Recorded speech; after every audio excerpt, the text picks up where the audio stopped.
I want to start today by saying a few words first about something that happened 42 years ago in Selma, Alabama, and I want to connect that to something that happened just this past Friday at a conservative conference in Washington, D.C. 42 years ago in Selma, a group of a few hundred marchers planned to march from Selma to Montgomery to stand up for voting rights, particularly for African Americans in Alabama. They began that march, and as they reached the Edmund Pettus Bridge, they were descended on by highway patrol, state troopers, dogs. They were beaten, they were sprayed. A few weeks later, another courageous group of marchers, but this time, instead of hundreds, it was thousands, men and women with courage and strength, began that march again, and by the time they reached Montgomery from Selma, they were 25,000 strong. And because of what they did, because of their courage, because of standing up for what's right for those around them, just a few months later, the President of the United States, Lyndon Johnson, signed the Voting Rights Act into law and made it the law of the United States. Now,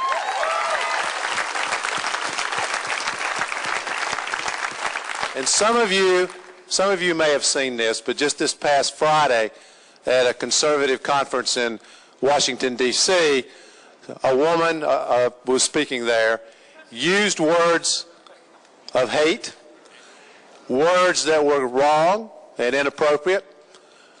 First of all, we should not give attention to selfish, childish, hateful behavior. Second,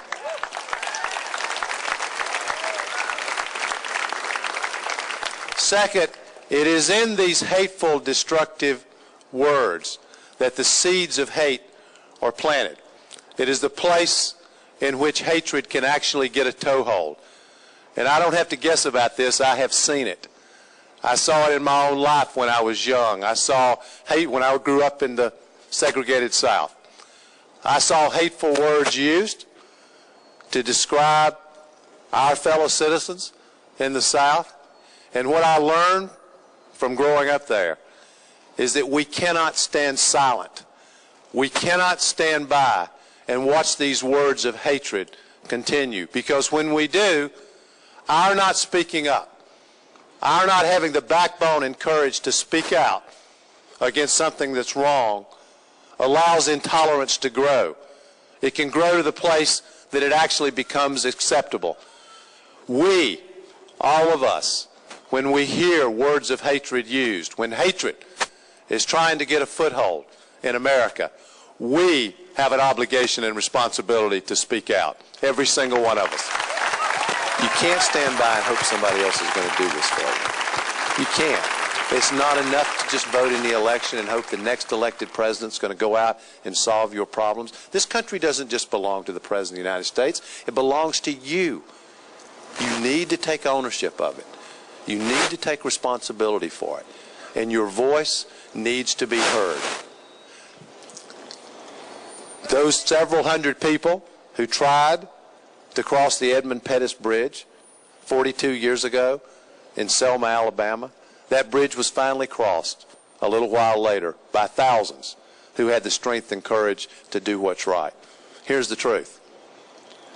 The fight for economic and social justice in America is a bridge just waiting for you to cross it. You know, I have seen in my life young people, students on college campuses change this country. I have seen it up close. I watched young people on college campuses lead the fight for civil rights in America. Not waiting, this is in the 60s, not waiting for somebody to tell them what they're supposed to do, to get their parents' approval, to wait for somebody older and more senior to give them advice.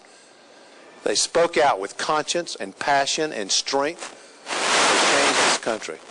They did exactly the same thing in speaking out against the war in Vietnam and helped bring an end to the long and bloody war. You, young people, you've changed this country before. You can change America again. You can. God bless you all. Thank you for being here today.